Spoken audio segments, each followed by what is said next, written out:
মরুভূমির মাঝখানে একটি নৌকা। এটা কেমন করে সম্ভব?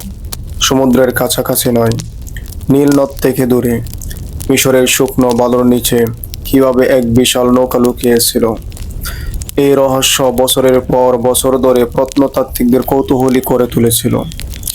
আজ আমরা সেই নৌকার রহস্য উন্মোচন করতে যাচ্ছি, যা ইতিহাসের পাতায় এক অনন্য স্থান দখল করে নিয়েছে।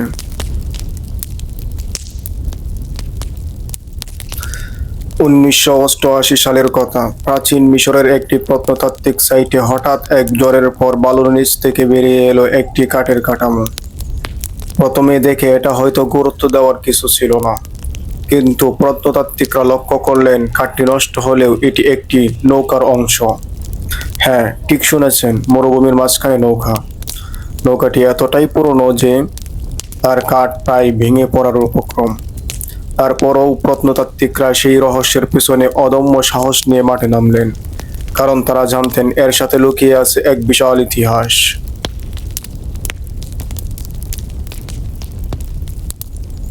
2000 সালে আমেরিকান প্রত্নতাত্ত্বিকদের একটি দল আবিদুস শহরের কাছে খনন কাজ শুরু করে। সেখানেই বেরিয়ে আসে ইতিহাসের বিস্ময়। তারা শুধুমাত্র একটি নৌকা নয়, একের পর এক 14টি বিশাল নৌকা খুঁজে পান। প্রতি নৌকা প্রায় 70 ফুট লম্বা। একটির পাশে আরেকটি সাজানো অবস্থায় রাখা ছিল। নৌকাগুলো দেখে প্রত্নতাত্ত্বিকদের মনে হলো এগুলো কোনো মডেল নয়, বরং আসল নৌকা। এগুলো সত্যিই যাত্রার জন্য তৈরি করা হয়েছিল। কিন্তু কেন এতগুলো নৌকা মরুভূমির বুকে কবর দেওয়া হলো? এখানেই রহস্য আরো ঘনীভূত হলো। এই নৌকাগুলো ছিল খুবই নাজুক অবস্থায়। প্রত্নতাত্ত্বিকরা যখন এগুলোর কাঠ বিশ্লেষণ করেন, তখন তারা জানলেন যে এগুলো সিডার কাঠ দিয়ে তৈরি, যা মরুভূমিতে পাওয়া যেত না। সিডার কাঠ লেবানন থেকে আনা হতো, যা শুধুমাত্র মিশরের রাজপরিবারের জন্য ব্যবহার হতো। প্রতিটি নৌকায় 30 জন মাঝি বসার জায়গা ছিল, আর প্রতিটি নৌকার জন্য আলাদা করে কক্ষ তৈরি করা হয়েছিল, যাতে দেওয়ালের উপর আঁকা নৌকার ছবি ছিল। এটি প্রাচীন মিশরীয়দের দক্ষতার এক অনন্য নিদর্শন। প্রত্নতাত্ত্বিকদের মতে এই নৌকাগুলো পঞ্চম রাজবংশের ফারাও সেনেট এর জন্য তৈরি করা হয়েছিল। প্রাচীন মিশরীয় রাজপরিবারের সদস্যরা মৃত্যুর পর নীল নদ পাড়ি দিয়ে এই নৌকাগুলোতে করে তাদের চিরস্থায়ী বিশ্রামের জায়গায় পৌঁছাতেন। এই নৌকাগুলোর প্রতীকী গুরুত্ব ছিল অনেক।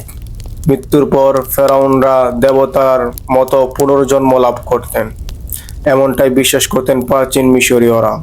নৌকাগুলো সেই যাত্রার প্রতীক, যেখানে দেবতার সাথে এক হয়ে ফেরাউনরা অনন্ত জীবন প্রবেশ করবেন। মরুভূমির বুকে এই নৌকাগুলো শুধু নীল নদ পাড়ি দেওয়ার জন্য নয়, বরং মৃত্যুর পরের যাত্রার প্রতীক ছিল।